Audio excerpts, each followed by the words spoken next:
Listen closely when she goes quiet. Most men lose their minds. They start spiraling, replaying every conversation, wondering what they said, what they missed, what invisible line they must have crossed. The panic turns into obsession.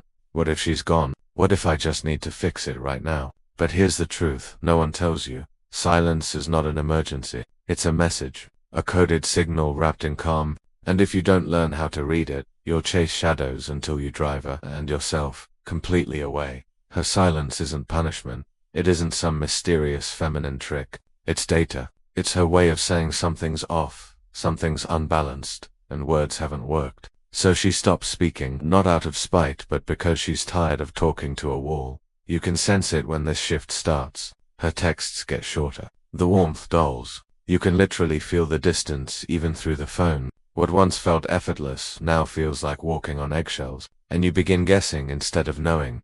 But don't make the mistake of thinking you can talk your way out of it. Once she's quiet, it's because she doesn't believe more words will fix what actions didn't.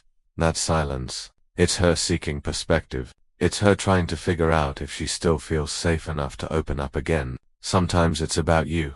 Sometimes it's about her world collapsing in other places, stress, burnout, loss of direction. But in either case, your reaction decides everything. If you panic, bombard, chase, explain, justify, you confirm her fear. You show her that you need her attention more than you respect her boundary. And when you do that, attraction dies quietly in the same silence you're trying to fight. So what do you do instead? You pause. You breathe. You remind yourself that space doesn't equal rejection. It's oxygen for the connection that's suffocating. You give her the gift of absence, not as manipulation, but as respect. Because every time you resist the urge to chase, you tell her through your actions, I value your peace more than my ego. And that, right there, is power. But don't mistake stillness for waiting around. You step back, yes, but you don't stop living. You go out and lift your life higher, train harder, build something that excites you, repair the edges of your own ambition, call your family, rediscover your friends, become the version of yourself that even you've been missing. During this time, something interesting happens. She starts feeling your absence differently, because silence cuts both ways. When you stop filling the space with your neediness, she starts wondering what you're doing with that silence. Whether you're okay, whether you've started to feel fine without her. That curiosity, if the connection is real, is magnetic. Give it 1 to 3 weeks of true distance. Not fake distance where you check her stories or ask her best friend for hints. Real space. No contact, no value, just peace.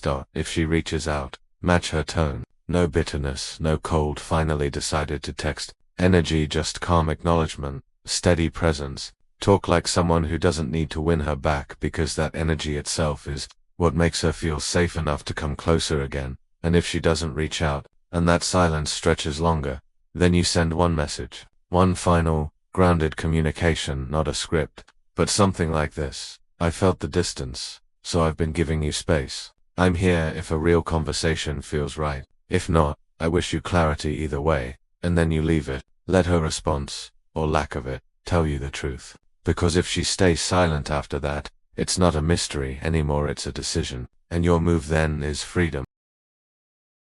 See, no one wants to hear this, but the hardest part of love is learning when not to fight for it. You can't build connection by forcing it. You can only invite it by being someone anchored in self-respect. So if she comes back, great, you'll meet her not as a desperate version of your past self, but as someone who's grown during the silence. If she doesn't, also great, you'll realize you've outgrown the version of yourself who needed constant reassurance.